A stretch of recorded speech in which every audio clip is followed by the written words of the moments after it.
Hi everybody, I am Melissa Slaymaker and I'm so excited today as we are about to launch the Women in Tech Talent Hub. We've got some exciting speakers lined up today to help us with our launch, and we want to tell you all about Women in Tech, the Talent Hub, what the benefits are, why we should all be excited, and how you can all be part of this exciting new platform, which is essentially a Women in Tech job board for women with a lot more benefits. So I would like to introduce you to some of our speakers, which I'll get to in a moment. But before we do that, I wanted to just tell you a little bit about Women in Tech, about the Talent Hub, what it is all about. So let me share with you my screen and get to that.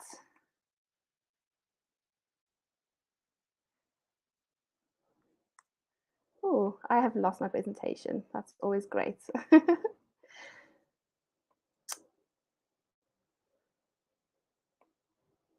So Women in Tech is a global non-for-profit organization. It just needs to present it here. Hopefully you can all be able to see my screen. So Women in Tech Talent Hub is part of the Women in Tech Global Movement's mission to help empower 5 million women and girls in STEM by 2030. We're part of the Edison Alliance, which is a digital inclusion mission to help build digital inclusion for over 1 billion women and girls by 2025. Women in Tech as an organization have had great impact over the years, and it's been my privilege to be a very small part of this huge global movement of over nearly 180,000 members globally. We've reached over 230 women through our online events. We've got over 243 team members, all volunteering for Women in Tech in various chapters globally. We've helped over 14,000 women and girls in various educational programs. We've brought water to a village in Zambia and connected 700 women and girls through our mentorship programs and donated to computers and so much more. We are a real global movement. Currently, we have actually 24 chapters. We launched our Malaysia chapter last week, and we are growing as a global organization, all to help women and girls around the world.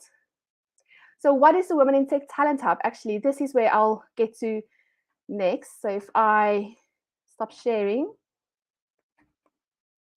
and introduce you to our lovely speakers today. So hi ladies, today we are joined by three lovely speakers and myself. So first of all, we have got, let me see I've got Benolia Martin, you are on my right. So I will just tell everyone about Benolia. So Benolia is currently the client technology leader at Microsoft South Africa. She's viewed as a chief technology officer and has worked her way up into a leading corporate, which is Microsoft.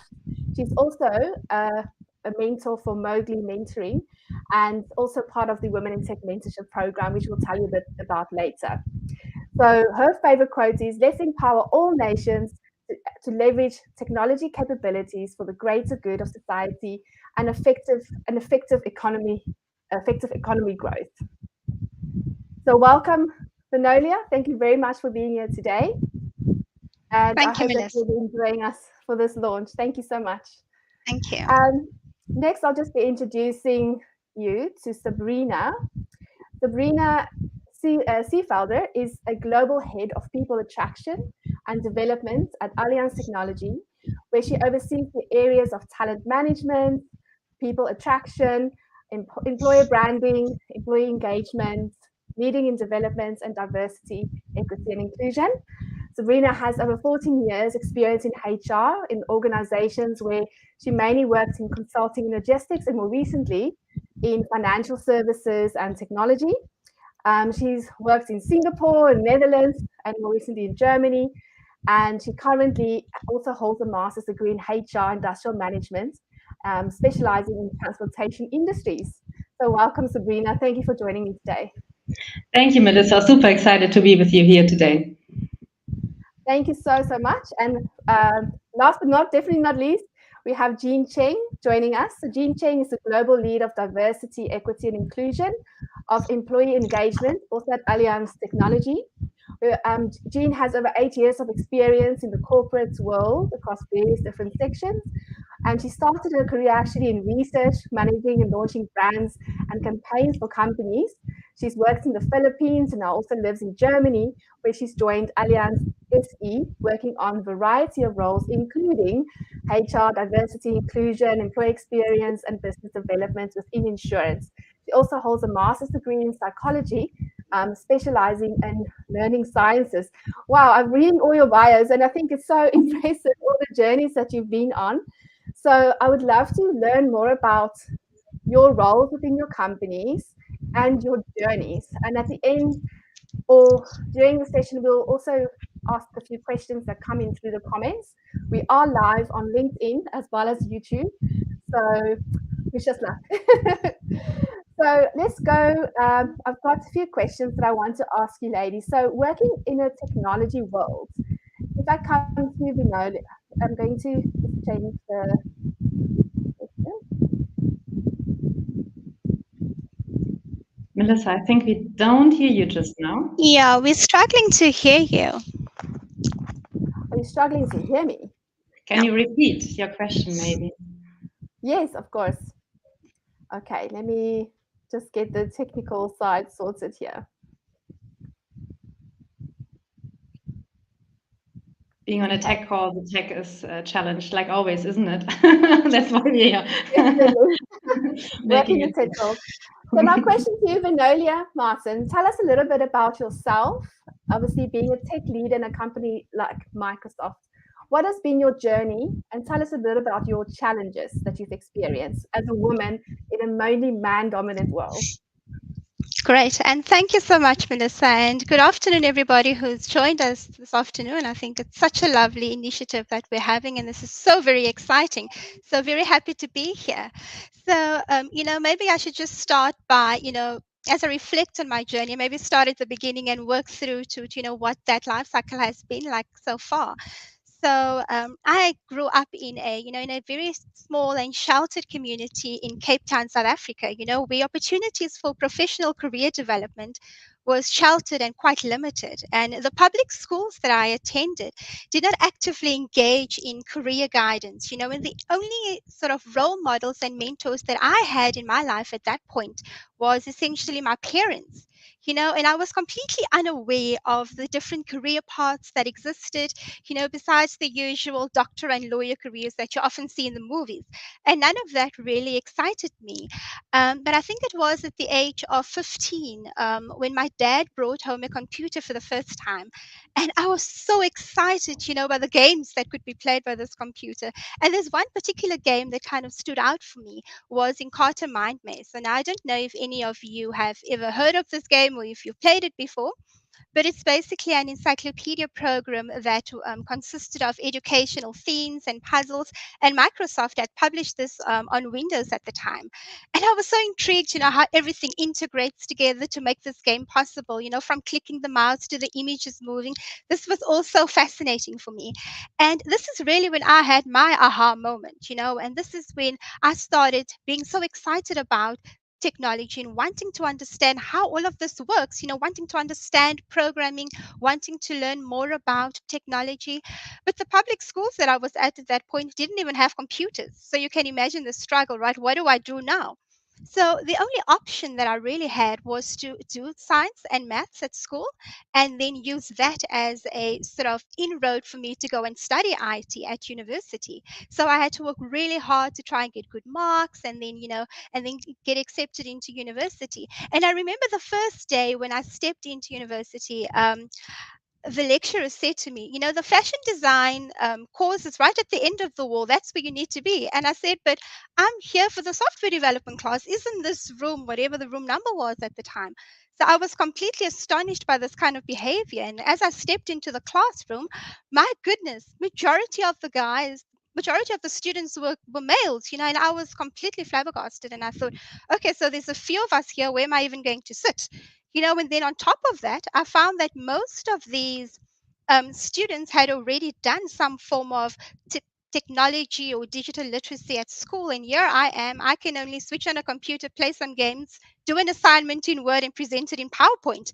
So this is when I knew, I have to work 3 times harder than everybody else in this class. And truly, through passion and determination and perseverance, I was then able to complete my first degree and really having developed this growth mindset, which I still very much practice and possess today. And I think that the whole experience, have made me a stronger and more driven individual.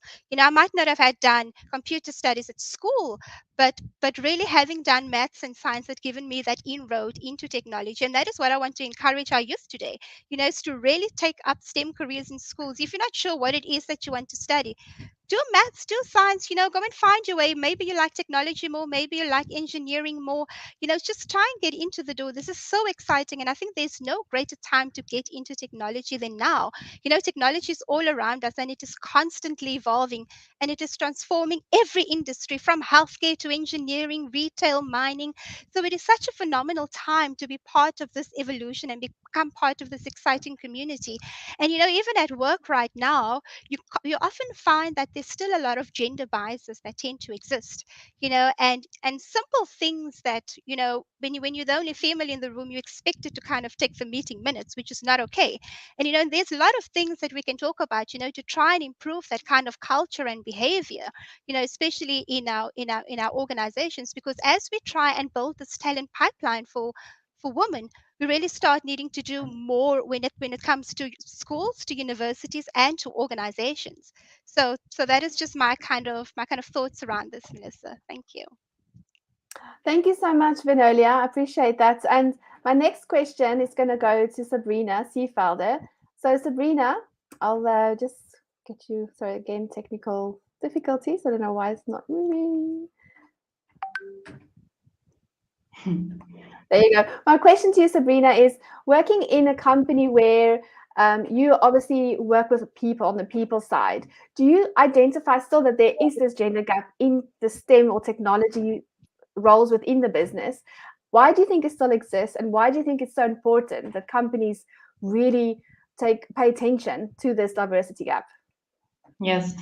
Well, overall, I really liked what Jonella was just sharing, because I think you see a couple of industries that really now have a lot of focus on attracting more female and developing more female to it. And actually, it starts very early on, right, in which the respective industry that it is positioned, but also how we actually give access to respective girls to, have it sort of demystified, what, for example, a STEM profession is all about. And of course, I think there is still a gap. Otherwise, I think you wouldn't have so fantastic organizations like yours. And I also agree it's the perfect moment. Why?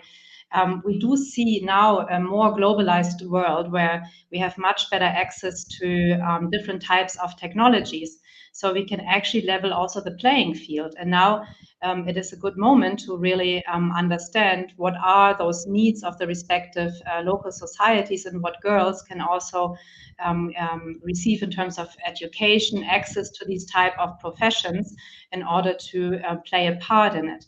And subsequently with this, I think we step by step can address exactly those gaps that are still exist. May it be because of less exposure to these type of topics early on, but also in the way our organizations are shaped, and also in the way we incorporate different viewpoints, different perspectives, different lifestyles, which goes not only, of course, in terms of male, female, but also the type of life you may be choosing, right? So it's about really creating, in the end of the day, an inclusive and equal workplace for different types of talents. But of course, in the very first moment, to create an equal playing field of the access to this type of education. And again, I think when I think about from where you could do coding, you could code from basically anywhere as long as you have some sort of a machine and some sort of internet, right? And I think this enables also a lot of female throughout the world to have a really good profession and career. Definitely, I agree with all of your points, and I think it's important that we as organizations look at what you're missing out on, and what as a business you will lack in your future product development, customer experiences, and all of those important things. So, Jean, I'm going to ask you your question next. So, Jean, as working in diversity and inclusion, what are companies doing? What are your company doing, maybe as an example, or what should companies be thinking of to retain more women in their businesses? So once they're actually in and they've maybe joined the company, got a job, what are you doing to keep women there, especially as women have different needs? So what are your thoughts on that? Okay, great question, Melissa. I think it's a little bit of a meta here also because by default, we're all just very different. We have diverse society. So by default, we can't really, bunch people in. You're a woman, you're male, you're this. So I think the broader goal for any organization when they do diversity or inclusion is really that inclusion aspect because you have a great, let's say, culture that encourages people to be different, that gives and ensures that there are always fair access to opportunities, fair conditions, equal opportunities to let's say advance in their careers and etc. And this goes for both males and females. It's not just women, I think, who can obviously reap the benefits of having an inclusive and equitable workplace. But having said that, we know that the problem, especially in the tech industry or STEM industry, is really this gross underrepresentation of women. And I think, as Sabrina said, it stems from, with girls being young girls, how you're socialized, let's say, depending on where you're coming from, your access to opportunities, to resources, all of this really play a huge, huge role up to the moment also that you get into, let's say, a tech career. And even when you are in a tech career, that also presents other barriers too, because sad to say, right, if you are in an organization where majority is men, a lot of the things that are formed there are for their success, not for the minority group. And for Allianz Technology, I mean, taking our company as an example, I think it's a lot of learning from our side. We definitely don't have the perfect solution, but I think over time, and this is what you see with other companies too, we first start with a commitment. We start with targets, we start with quotas, because that's something tangible for us, right? That sets the goal in terms of, well, how far can we take it? And I think what we notice later on is even if you have a target, if you don't have the right environment in place, if you don't have the right mindset in place, it's not going to work. So that means, as you said, women have unique needs also, but if we're not recognizing these unique needs and we're not supporting them, the risk that they also fall from their career progression is quite high versus men. It could be from, let's say, maternity support, or it could be just ensuring that the unconscious bias is addressed, that your policies are in place respective of the life cycle of a woman or generally of the employee.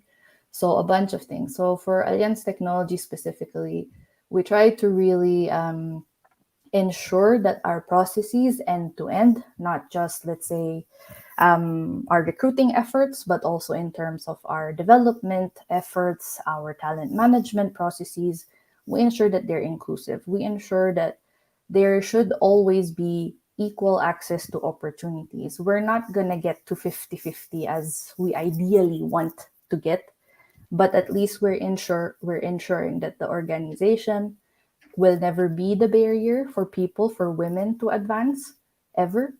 And I think this is where the brunt of the work is coming in. And also, of course, the mindset shift is there, because some people get it, some people don't. But also at the same time, we shouldn't close our doors just because someone doesn't get it.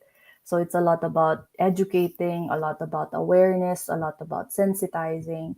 And honestly, I've been doing diversity and inclusion for like 5 years or more, I think.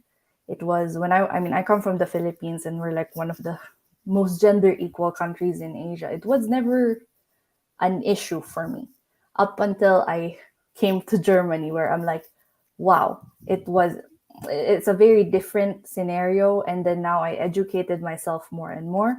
And then it's a journey, I think. But generally, I think everyone is moving to the same direction. It's not just Allianz Tech, but I think everyone else. And I think organizations like Women in Tech really make a difference, because you you really put the issue at the top of mind for sure. Yes, definitely. Thank you for that, Jean. And diversity isn't necessarily just women or gender diversity. We talk about disability diversity, any minority group, whether it's religion, age, race, gender, sexuality. I mean, there's so many different classifications of diversity, and Women in Tech really supports, just diversity inclusion in as a whole of the organization. Vinolia, I wanted to come to you and ask you about, obviously, Microsoft. What are they doing, and have you seen any programs or any specific initiatives that Microsoft does well in terms of retaining women in the organization? Oh, absolutely. So when it comes to, for instance, I'm going to take this in two streams. So when it comes to leadership and sort of a progression into leadership, there are different programs running, for women who are keen to sort of step into those leadership roles. And we manage to see that there's potential for that. And we are actually partnering with some universities, to try and have that executive training and programs in place so that that sort of talent pipeline is constantly being nurtured. And then we also need to acknowledge, that not all women want to go into sort of leadership roles, but then there's also a technical stream, for those women who really just want to remain specialist. So it's really about also having those technical certifications in place, and Microsoft is so supportive in having tech intensity throughout the organization. It doesn't matter where you're sitting, whether you're really senior, whether you're really junior. It is really about that tech intensity and about nurturing that talent pipeline for the next wave of leaders to really drive this organization forward. What we're also doing quite well, and really starting to hone into, is mentoring programs for women specifically. So we have fantastic mentoring programs that's targeted for women, where you get paired inside South Africa and across the Middle East, just to sort of partner and pair with a more senior person in the organization, and really look at, how you can progress your career with mentorship. And mentoring is quite close to my heart, and I've come to really appreciate the value of mentoring throughout my career. It has really helped me to expand knowledge and skills, and to really get those valuable insights from mentors, and also to build your network. We have a lot of structural barriers that still exist, when men have access to all these different networks, and it's so hard for us as women to get in there. And excuse me, mentoring has really helped to sort of break down some of those structural barriers. So this is another thing that Microsoft does really well, in really nurturing talent.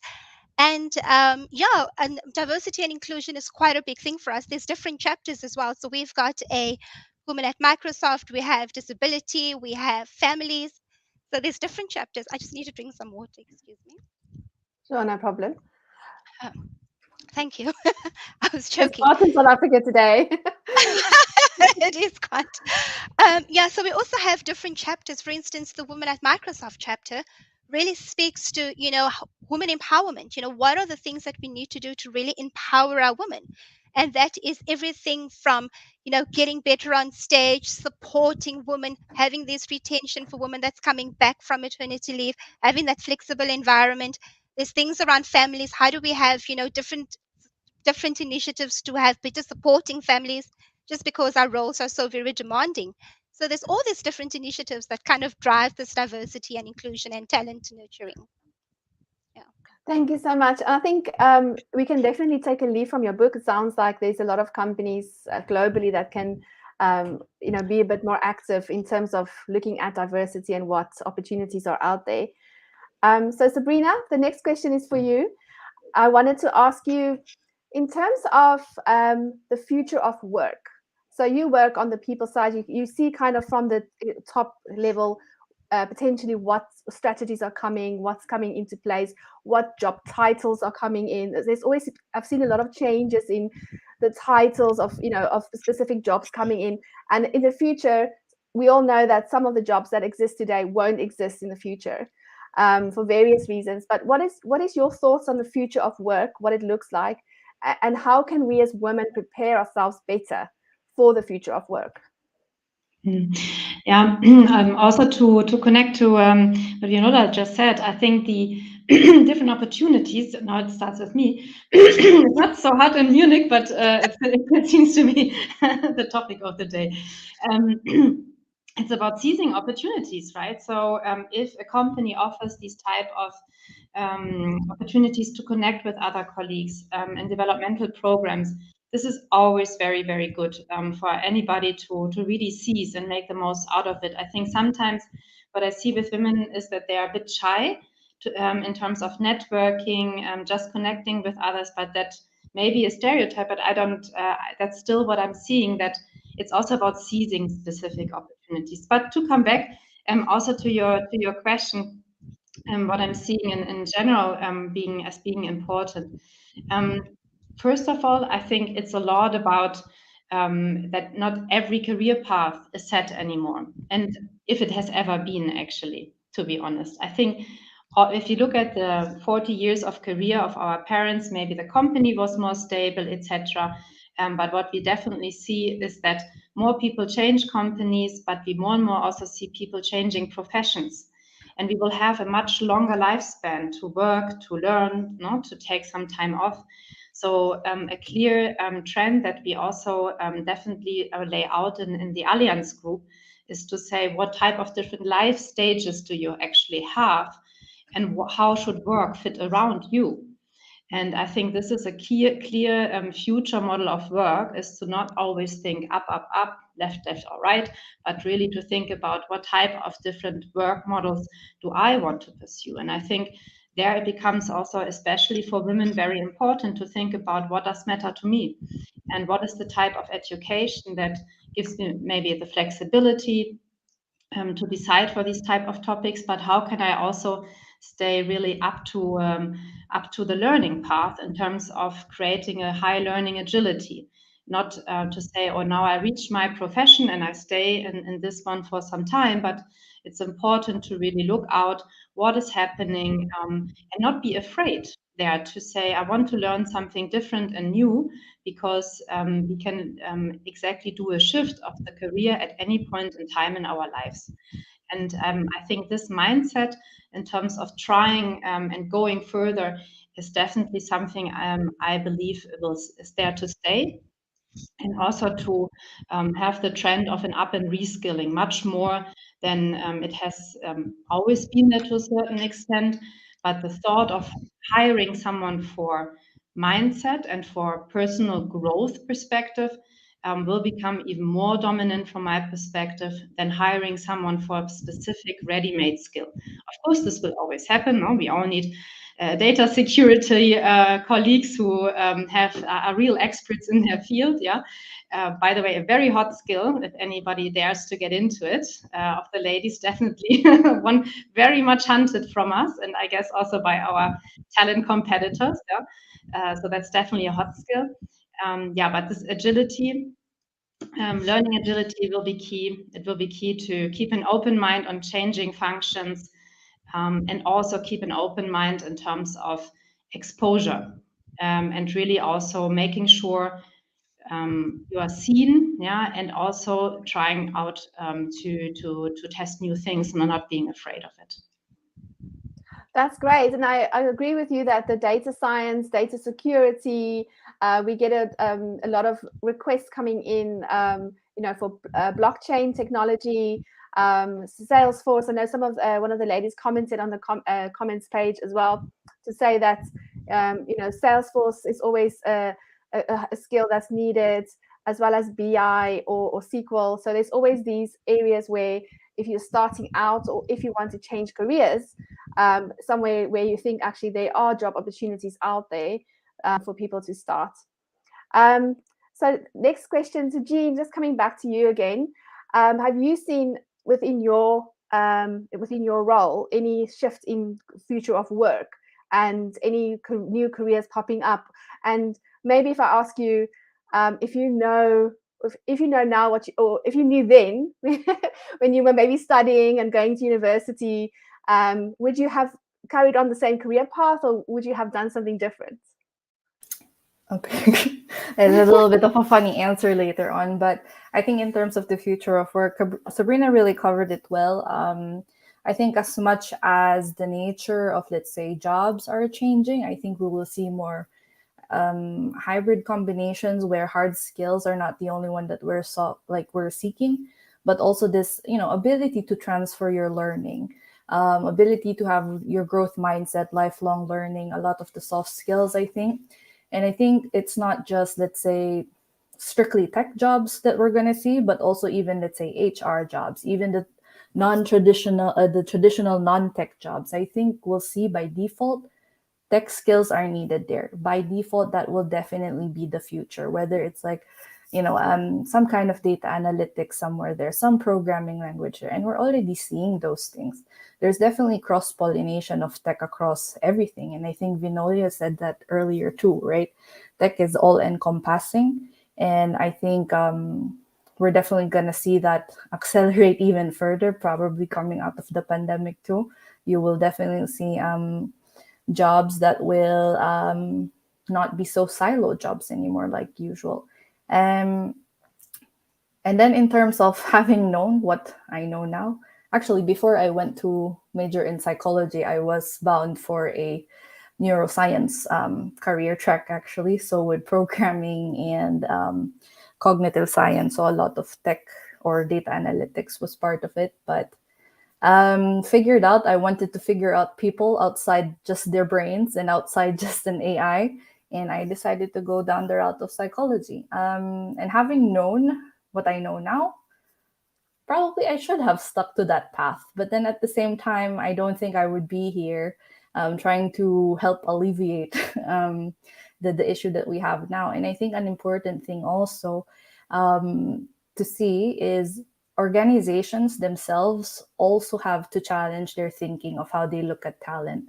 And as much as we're trying to say, oh, talent should be more exploratory, should try to expand their skills. At the same time, organizations need to challenge how they think about talent. It's not just a recipe of 10,000 skills that you want, but rather look for the potential of a person to grow into something, because everyone can learn tech skills or whatever other skills you can learn that. And I think for a lot of companies, especially large corporations, I think this is where the tiptoeing is, or where the balance is being struck. And I think some are shifting to a more modern way of thinking, trying to challenge this, while others, I think, are still trying to hold on to the old ways. And I think this is something quite exciting to look forward to later on. Definitely. Vinolia, I want to come to you with the same question. So what do you think the future of work is? So where are the gaps that potentially we can now think of filling? So when we're preparing our next generation, perhaps for jobs for the future of work, and also if you knew then what you know now, would you have chosen the same career path? Mm-hmm. The future of work is technology. Technology is going to take over everything. Question done. But on a serious note, I think the future of work, where do I start? Firstly, it's going to be hybrid, right? Let's just start there. I think the COVID-19 pandemic has taught us that we can be so productive in a hybrid environment.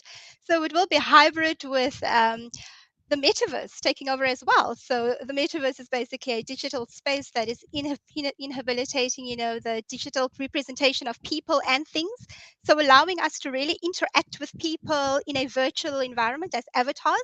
So it would be as if we're really there, but just in an avatar shape, So collaboration taking place across different regions and globally, and you would feel like you're kind of in the same environment. So I think that's going to be quite a big deal for us, and the growing adoption of artificial intelligence, machine learning, automation. And that's really going to help our employees be more productive and efficient across industries. I mean, we can already see how technology, is reshaping engineering. Engineers are now being able to design differently, to develop their equipment differently. It's transforming healthcare.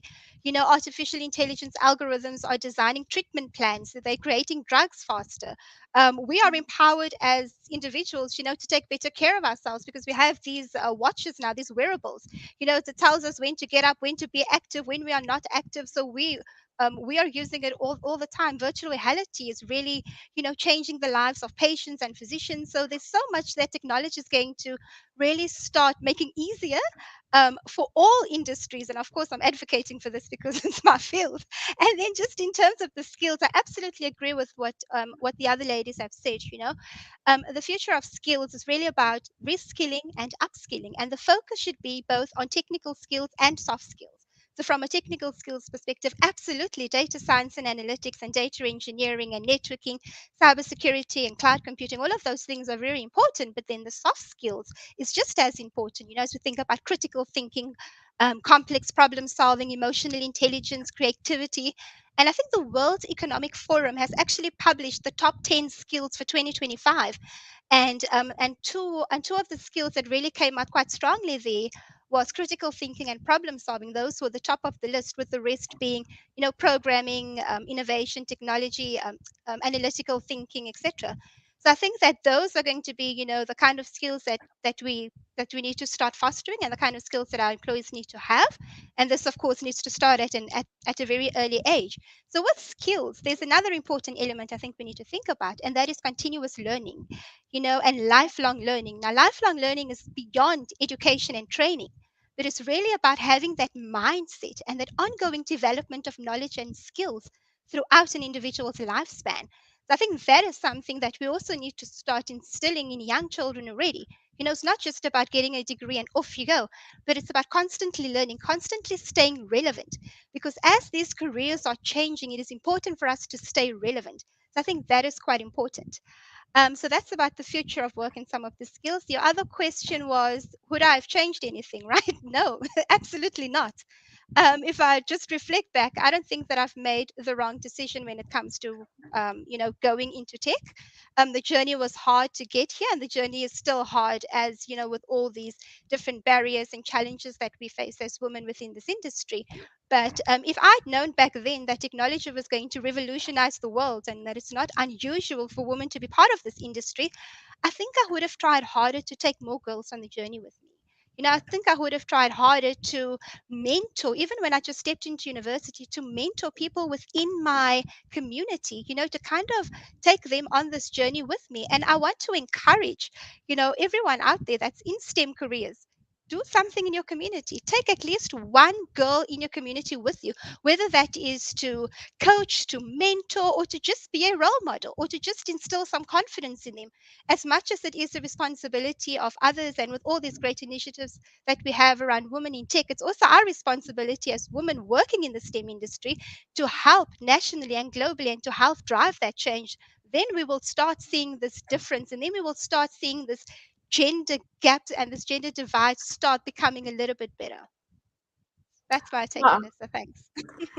Thank you so much. I absolutely love what you're saying, Vinolia. Everything I've just was like nodding, and I was just like, everything that you're saying just makes so much sense. And I wish that, you should just be on I want to give you a platform of your own so you can just spread the word. So it's I'm very passionate as you about it. Definitely. So I wanted to get to kind of just the next question, but you mentioned about the soft skills and the EQ side of things.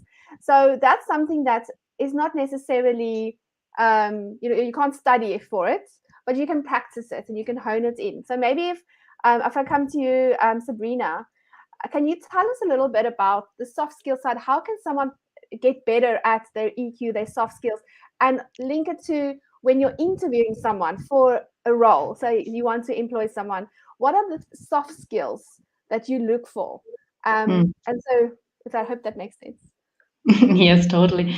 Yes, it's a super interesting topic, right? Because you usually enter learning and development with a way of, okay, now I'm learning the skill, and then I have learning objectives, and in the end I walk out and can do all of that. I think this is how a classical training usually looks like, isn't it? And I think what really happens is that you put now together a lot of different ways of learning indeed. So now there is a good old model of 70-20-10, for those who maybe haven't heard of it, where it is about the mix of the learning types of trainings near the job, on the job. And what we really see is that the mix of the way you learn is hardly to differentiate from what you actually do on a daily basis. Of course, you need a training if you want to pick up a specific skill or IT hack. Obviously, this is nothing you wake up and reflect upon and know. But a lot of the ways we learn is now with playing. And for example, in our developer community, it's a lot about trying things out, connecting with other colleagues who are passionate about a specific topic and learn about it. So how does now the soft skills come in? I think the connection there is really, again, what we discussed earlier on this curiosity. So in the moment when I'm curious about learning on a specific, let me call it hard skill, I also need to switch on my other senses. So meaning I reflect about what I really want to do. I'm maybe opening up to others and listen to their ambitions or their thoughts on what is on trend. And I think especially on the soft skill part, it's exactly this constant reflection that is very important to see also what makes others successful. No? We talked about mentoring a lot, and this is a key part in it, not to say, yeah, I have a mentor and I go for a nice coffee with that person from time to time, but to really reflect what are not only the knowledge of this person expertise, but also what are maybe specific behaviors or soft skills that make this person interesting for me, that I can learn from, that I can reflect on. So on the soft skills, I think the most important is to really reflect, look around what creates what type of outcome or behaviors in others in order to be more effective oneself. And a key part that we are looking for in the interviews is, for example, exactly on hints on this. How much are we connected to a team? So I can talk about personally how I look for new team members myself. Most of the time, it's around team fit. So what is the type of complement of skills, of behaviors that we don't have yet in the team in that strength? But in the end of the day, is the person team oriented? Meaning the person wants to play a specific role in a team and has a specific attitude to be connected. And the same also goes for how do I approach new topics? Well, we talked about problem solving being one of the top skills. So what does it actually mean? It's also an attitude in the way I approach a new challenge. Do I spot an opportunity or do I spot the problem? And I think it all often goes back when we talk about soft skills is the personal attitude in the way I challenge myself or reflect upon myself, and with that also develop my soft skills really over time, and can also see what gives me strength. So not everybody loves to be a speaker, yeah, and go for a big conference, but yet we can support or challenge oneself to try, maybe it's not so scary than I thought if I get some support or training for it, and I try myself out, and maybe I come to love it, or I stop with it again. So the self-exploration, reflection, looking around, and then really trying out different things is what's really developing the soft skills, and that I think also is important in interviews for anybody to bring across. No, this type of growth mindset and this type of how do I want to approach a challenge? How am I ready to solve a problem? I think this is what more and more companies, or at least from Allianz Technology, we really want to look for. And because, yeah, as we said earlier, skills can be trained, no? Or hard skills can be trained. Attitude is something you develop or work with every day. And Jean, I'll come to you with the same question. Thank you very much for that, Sabrina. It's good to hear from someone in your position, that's it, in HR, senior HR executive, because you don't always get that feedback. I struggle sometimes to give people feedbacks, like constructive feedback that they can use. So Jean, over to you, the same question, just with regards to the soft skills. What do you look for, and how can people make their soft skills, improve on their soft skills or their EQ, to develop that more and to get that feedback? So what feedback or help can you give to anyone that's listening today? I think by virtue anyway, soft skills are in itself very diverse, right? We can't really say that someone has to have a good balance of this and this and this. We can't say, because at the end of the day, they are in a team, they will complement each other, and some people have individual strengths. I think one thing though that really stands out in my own personal experience is that curiosity aspect, because regardless if let's say you're the most caring person, or maybe you're not as caring, you're super sensitive or you're not as super sensitive, I think if you have curiosity, you have really the drive to learn not just skills but learn about people, in a way that also kind of gives you an idea how you can evolve as a person. And I think that for me is a very fundamental attribute we look for, and also for me too, when I when I like talk to people, or when I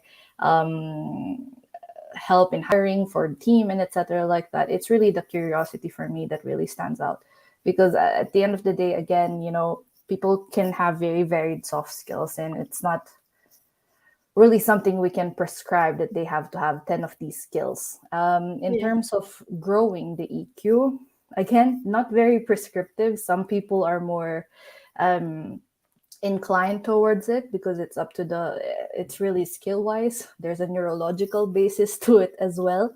However, for me to grow it, I think it's really exposure again. Like, put yourself outside your comfort zone. The more you talk to people, the more you try to absorb new things, the more you grow. And for me, I have this life motto that I don't ever want to be the same person as I was yesterday, as of now, today and tomorrow. I always have to learn something new, be it the most nonsensical thing, like, I don't know, how does a battery work, for example. Today, tomorrow, I'm something more. And then again, the next day, I'm something more. And I think it's just this kind of curiosity to an openness to learn something, and it really grows. Maybe I put it back also to the gender equality topic too. When you try to manage it in a corporation, you drive a lot of conversations about it, and sometimes you're put into a situation where you hear certain opinions where it feels as if it's like from the 1800s. Rather than saying, why do you think that way, that's wrong, ask them, what are the experiences that formed your opinion that way? Why do you think that way? What can we do together to etc.? Don't close the doors. And honestly, you grow, the person grows. And then I think later on, the EQ, empathy, everything else follows, to be honest. That's my answer. So hopefully that answers No, it. I love it. I love all the points. I'm going to watch this video back and make lots of notes and take nuggets of information. I think that will be helpful for me moving forward as well. I'm always learning. I'm very curious. So I'm always looking to improve and to, better myself and upskill. I think that's the kind of future of work, like what Sabrina said, is just continuously learning and adapting and upskilling. Just one thing I wanted to mention that really struck a chord. What you said was IQ, EQ, all of that is not the same for everyone. It means in you work as a team. So in each team, you might have someone that's very confident or introvert or extrovert. There's going to be different team players and they have different strengths and weaknesses. But I think the importance is to know your authentic self, to know who you are and what your values are that you bring to the team. And I think that really comes with experience through putting yourself sometimes in the deep end on the hot seat and then learning as you go.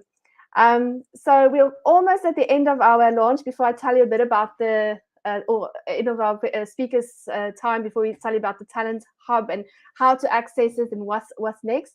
So I just want to first get all the speakers on and just say if you can give us maybe one nugget of information, a quote, or a message that you want to leave with us today to that you think will inspire the youth to take on STEM or to join the Talent Hub or to really think about the future of work and everything that we discussed today. So Sabrina, I'll start with you.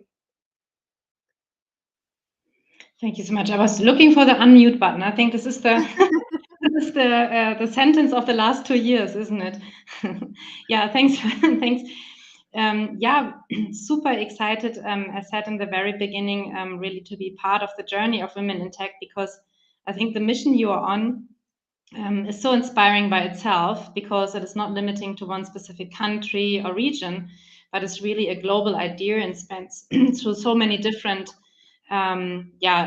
situations of women out there. So I think this is really inspiring also to learn, like today, from other speakers in these type of forums, and also to connect simply across the profession with different companies, different perspectives, because to Jean's points, the beauty of it is simply super diverse, and this is very cool. And what I would really like to leave with everybody is to, I think Steve Jobs said it, yeah, now that's why it sounds very cheesy, but the one word I heard a lot is stay curious. So really try to not think too big. You don't have to program Google tomorrow. Yeah, so this is already there, so don't worry. There's a lot of stages before. So get in touch with things and see, really don't think that this is a male thing that, or a male industry that only a specific type of person can get into. They are not sitting anymore in the basement, these colleagues. They are not only nerds. It's a super, super diverse and interesting industry that actually has a perfect moment for more diverse talent to come in, no matter if it's male, female, or from which type of country. And yeah, and to leave with that thought that actually the barriers have never been so low to enter into this really promising professional career are really, really good. So keeping it up and looking forward to many more of those exchanges and learn more from you. Thank you, Sabrina. And Vinolia, I'll go with over to you next. Oh, great. Thank you. Thanks, Melissa. And thanks for sharing that, Sabrina. And I completely agree with her. This is such a great initiative.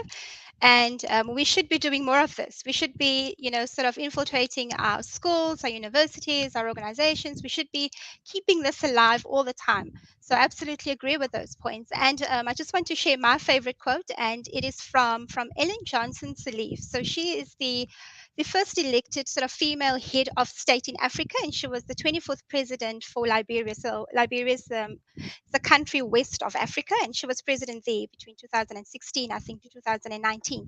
And she once said that if your dreams don't scare you, they are not big enough. And to me, this quote really speaks to not limiting yourself. It is okay to dream big, to set goals for yourself, and to be persistent in achieving those goals, and to really start taking active steps to make those goals come to life. And it is truly, not where you come from. And that should not be your limitation to sort of to limit you from dreaming big, but it should be that driving force to help you unlock your full potential and to achieve greatness. So that is just some of the things. And I have a little thing here. So I had this in my room at home. And when I moved out, I still have it. If your dreams don't scare you, they're not big enough. And this has been my motivation throughout my lifespan. So that is what I'd like to leave everybody with today. Thanks. Thank you so much. That's awesome. I think that's a great motto to have. And definitely you can see that you've really followed your dreams. And yeah, that's just amazing. Jean, you're last. I love her motto. Honestly, from my side, I think it's nothing is permanent. Barriers or whatever systemic as they may be, it's not permanent. It can be changed. It can be broken down. So I think as what everyone else said here, like dream big, just try it out. Don't let yourself be the stopper. And also I think the most important thing is like, if you want to try, now is the perfect time to try it, because stars are aligning for everyone here. You have networks like these, you're not alone, you have role models, you have people who will help out. So if you think that, it's hard for you to start out, to take the step one, reach out. And there's nothing wrong about that. And I think that's really something that will help a lot of the younger generations get into STEM for sure. Thank you so much, everyone, for your wonderful thoughts. It was lovely chatting to you, and I learned a lot along this journey as well. So thank you so much. It's always good to hear from different people, different organizations, different countries. And this is why I love Women in Tech so much, because it's so diverse and it's global. So I would like to just finally share my screen with you one more time, as I'm going to just tell you a little bit about the Talent Hub, and also just how to access it and how it all works. So hopefully, if technology is not going to let me down today, then we will be good to go. Okay. So hopefully you'll see my screen there. So why the Talent Hub? Women in Tech wanted to approach this mission, this goal of empowering 5 million women and girls by doing and by acting. And one of the things that we've created is a Talent Hub, which is essentially a job board for companies to post their jobs and for women to go and look for jobs on one platform that is part of our Women in Tech community, which is there to encourage and help women to enter, remain, and grow into the tech industry, to give women visibility and access to global job opportunities. Many of our jobs that are already posted, and there are hundreds of them, are all remote jobs or hybrid jobs. So it gives you more access to working globally. Also gives women visibility of what jobs are out there. By reading the job descriptions, you can see what qualifications normally people are looking for, so that you can also plan your career in terms of what qualifications you potentially might need.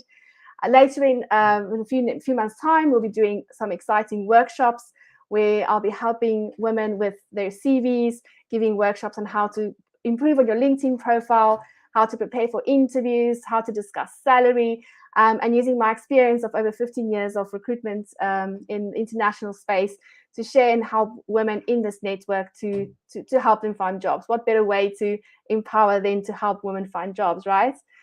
The other part of this Talent Hub is really the benefit to our partners. That is really to help for companies to attract diverse talents through our Women in Tech network. And this is from entry level right up onto executive level. We'll also have talent acquisition options available for companies where we'll be working with them one-on-one on certain specific roles. We'll have availability for diversity, equity, and inclusion workshops where companies can kind of audit themselves to see how they vet against their strategies in terms of diversity and inclusion. And of course, brand awareness in our global network. A lot of companies want to be seen, they want to hire women, they want to have their diverse teams, they want to get more talent for their businesses. So it's a great platform for both the community and also for companies to partner with Women in Tech. Here are some of our partners already that we work with. And here is the website to join the Talent Hub. So you can get there by going to talent.women-in-tech.org. You'll also be seeing a lot of campaigns going around for I'm a Woman in Tech talent. And I really look forward to just sharing the Talent Hub with everyone so that they can also see what opportunities are available to them, what jobs are out there, and to help us improve this great platform and network where women can find jobs and learn more about how to progress in their careers. So that's it for me, Melissa Slaymaker. And thank you so much for joining us. Thank you for all the comments. And if anyone wants to reach out to me directly, then please reach out to me on LinkedIn. It's been a pleasure, and I hope you really enjoyed the launch. So have a good day. Thank you.